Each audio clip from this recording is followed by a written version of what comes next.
Redacción y gramática. Comenzaremos con la oración, el sujeto y el predicado. Pero, pues en primer punto tocaremos la oración. ¿Y qué es la oración? Es el conjunto de las palabras ordenadas con un sentido completo. También es la parte más pequeña de un discurso y tiene lógica si la sacamos de su contexto. Además de que es una estructura común en todos los idiomas, además de que posee las características de ser lineal y jerarquizada, pues tiene un fin, es compuesta por un sujeto y un predicado, inicia en mayúsculas y termina con un punto. La principal diferencia entre una oración y una frase es que la oración posee un verbo y denota una acción completa y articulada, mientras que las frases son simples y a menudo son incompletas, por lo que dependen de un contexto para tener significado. Los tipos de oraciones pueden ser según su complejidad sintáctica, su estructura sintáctica, las voces del verbo o según el predicado.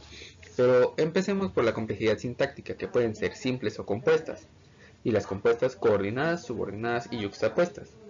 Las simples son aquellas que tienen un solo verbo principal, que es el núcleo del predicado.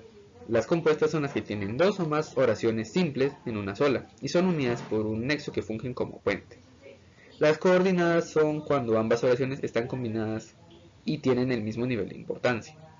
Las subordinadas se dividen en subordinante y en subordinada, cuando la subordinante es la que tiene más jerarquía. Y las yuxtapuestas son las que no tienen un nexo de puente como tal, sino que más bien dependen de un signo de puntuación que las diferencia. Esto hace que se puedan superponer. Los tipos de oraciones, según su estructura sintáctica, pueden ser unimembres, bimembres, impersonales, enunciativas, exhortativas o exclamativas. Las unimembres son las que no se pueden dividir en sujeto y predicado. Las bimembres son las que sí se pueden dividir en sujeto y predicado. Las impersonales es donde no hay un sujeto reconocible, más bien nos referimos a fenómenos climáticos. Las enunciativas son las que nos dicen una realidad que puede ser real o falsa, y esto depende de si tiene negatividad para que podamos decir que fue afirmativa o negativa. Las exhortativas son las que intentan cambiar la conducta del receptor, rogando, mandando u ordenando. Y las exclamativas demuestran el estado del ánimo del emisor, además de que generalmente se acompañan de signos de exclamación. Los tipos de oraciones según la voz del verbo pueden ser activo o pasivo. Activo es cuando la acción del sujeto es referida directamente, y pasivo cuando la acción del sujeto se refiere desde el predicado. Cuando tenemos según el predicado pueden ser copulativas, predicativas, reflexivas o recíprocas. Las copulativas son cuando el predicado es compuesto por un sintagma nominal uniendo al sujeto y a un atributo.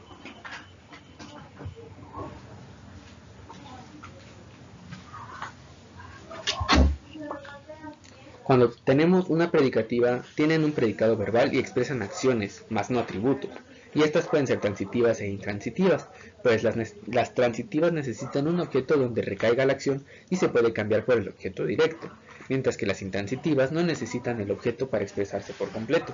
Las reflexivas son cuando el sujeto hace una acción, el que la hace también la recibe, y las recíprocas es cuando existen dos sujetos que intercambian la misma acción. Ok, ahora iremos por el sujeto. ¿Quién es el sujeto?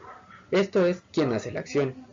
Y también tiene un núcleo. El núcleo del sujeto es la palabra más importante. Esta puede ser un nombre o un pronombre.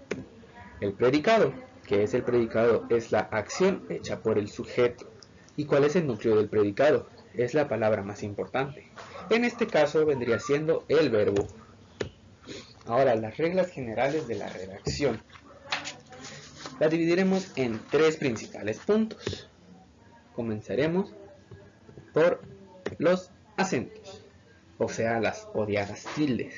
Las podemos dividir en agudas, graves, esdrújulas o sobreesdrújulas.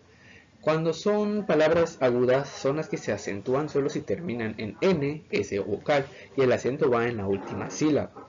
Las graves son las que no llevan tilde, aunque terminan en S, N o vocal, y el acento va en la penúltima sílaba.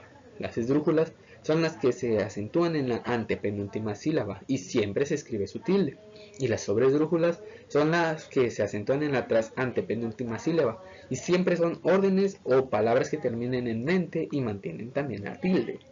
Y existe la tilde diacrítica, que son las palabras de una sílaba que se parecen y se pueden confundir, pero pues depende también ahí ya de su significado. Vamos con las mayúsculas.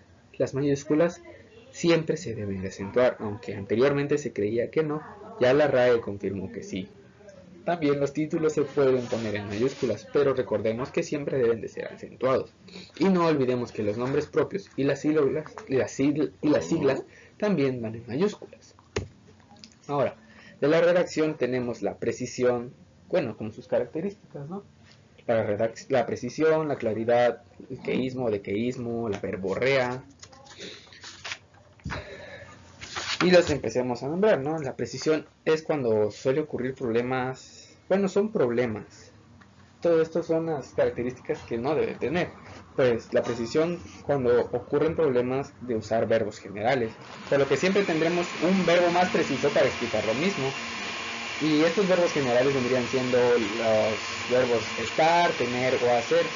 Entonces debemos de tener claridad y esto tiene un orden lógico que sería el sujeto más el verbo más el objeto directo más el objeto indirecto más el circunstancial. También tenemos el queísmo, que es cuando usamos el qué para cualquier cosa o dónde, cuándo, cómo, pero depende de la oración y el contexto. El dequeísmo es cuando usamos el de qué para enlazar el verbo completo. La verborrea es el uso innecesario de muchos verbos para decir lo que se podría decir con uno mismo. El cosismo es cuando somos muy generalistas y a todo le decimos cosa o algo, y eso los hace ver como unos vagos, la verdad.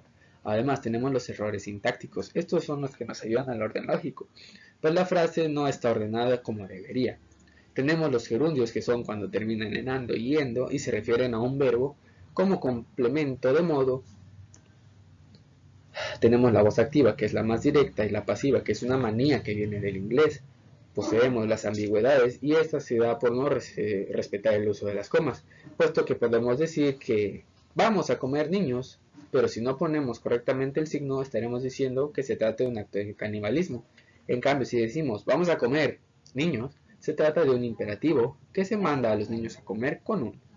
También tenemos la puntuación, que sirve para verificar que el sentido sea correcto y no haya lugar a confusiones. Encontré otras reglas generales y las vamos a ir enumerando. 1. Las palabras son las herramientas indispensables de la escritura, entonces necesitamos el conocimiento del vocabulario.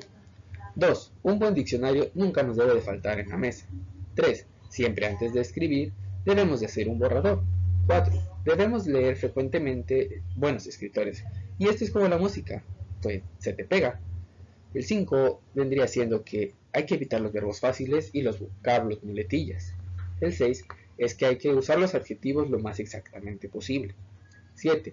Lo que el adjetivo es el sustantivo es el adverbio al verbo, o sea, no abusemos de los adverbios ni de las locuciones adverbiales. 8. Usar los adverbios cerca del verbo referido, pues será más clara la explicación. 9. No usar preposiciones en cascada, esto comprometerá la elegancia del trabajo. 10. No abusar de las conjunciones. 11. La puntuación es la respiración de la frase. No olvidemos que una frase mal puntuada nunca queda clara. 12. No emplear vocablos rebuscados o los tecnicismos. Y si sí lo hacemos debemos aclarar cuando no se pueda evitar. Entonces, 13. No abusar de los incisos y los paréntesis. 14. Evitar las ideas superfluas, eliminando las palabras que no tengan nada que ver con la idea principal. 15. El orden lógico hace que las ideas se escriban según la idea principal. Gracias.